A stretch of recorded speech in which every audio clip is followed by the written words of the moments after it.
Bright colors, big numbers, you know what time it is. We're here for another how to play video for the Magenta card game series. A line of card games packing some of the best card games ever into boxes so bright, there's simply no forgetting about them once you own them. They're gonna sit on your shelf like a siren. And today we're looking at I'm Out, a snappy, breezy game about doing everything you can to make life harder for your friends and family. Here's how it works.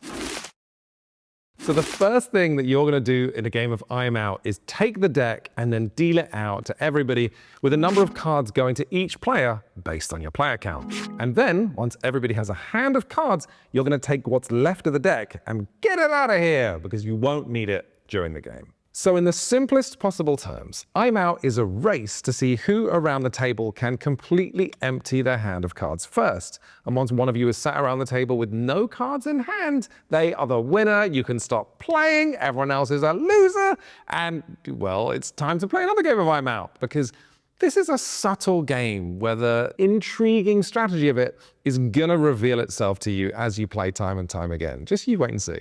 In just slightly more detail, the way that you're going to be emptying your hand is players are going to be taking turns adding cards from their hand to a central row. And as you do this, you're trying to get rid of things in your hand you want to get rid of, but most importantly, as you play cards, you're trying to make life just that little bit harder for everybody else to play cards.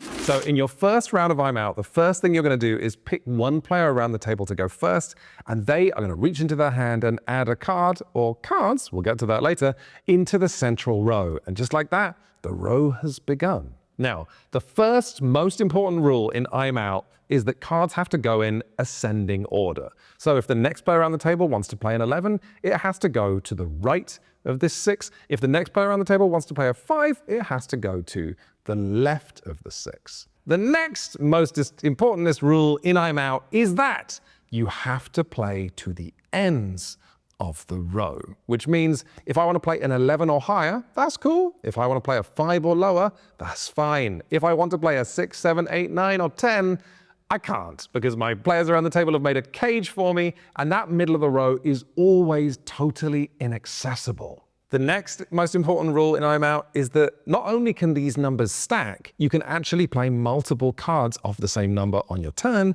if you want to. So if it's my turn and I want to play an 11, I would do that and it would just go and sit and park on top of the 11. And equally, if I wanted to play a 3, I could put a 3 here, but I could actually just place 2 3s straight away on my turn. So not only is that a great way to get rid of cards in your hand, most importantly, it's going to make life excruciatingly difficult for everybody else, because here's the final most important rule in I'm Out.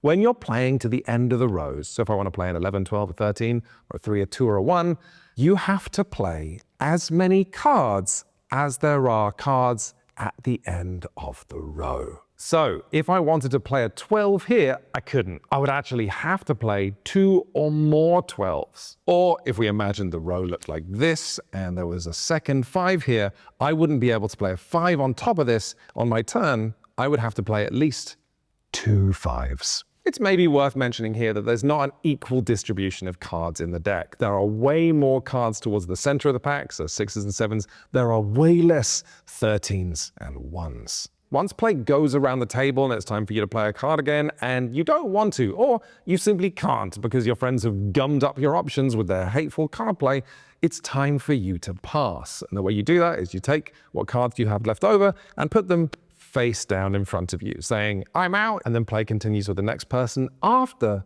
you have, reloaded your hand by taking one card from the row, making your hand bigger again. Now, I'm going to point something out here. When taking cards from the road, once you've passed, you really want to try and take cards from the middle, because if you take cards from the end, you're going to be making life easier for the players still in the round. For example, if I take this 12, suddenly players around the table can just play 1 12 or 1 13 again. Better to leave them in the mess they've made for themselves and take an 11, unless you really want that 12, because, like I say, this game has subtleties. Once a player has passed, the rest of that round will just skip them for as long as it takes the other players to pass. Eventually, though, someone is going to pass, and when only one player is left with their hand still up, ready to play, the round is over. What that then means is you take the row, you scoop it away into a discard pile, you're never going to see those cards again, and the player who is still in the round is rewarded for doing so by being the person who gets to start the next round. Ideally with something absolutely awful that means everybody else then just has to pass. That's it. Those are all the rules. That is the entire game of I'm Out. You folks are ready to play. But for those of you who want to be big-brained about this, I'll just give you one more tip. It is so easy to get rid of your hand of cards when you have loads of numbers in your hand, and so hard to get rid of any cards when you're holding 2 or just 1 card. So the whole thing in this game is setting yourself up for the win. When you're down to 2 or 3 cards, make it so that you can just bam, play them no matter how much your friends try and stop you. And for those of you who are much happier being small-brained, I would just recommend delighting in the schadenfreude this game allows you to feel. Just playing the worst, biggest stacks ever, and then watching all of your friends frown and ask you why you did that. And then they all get to laugh at you when in fact you discover that you've screwed yourself. Have a great time, everybody.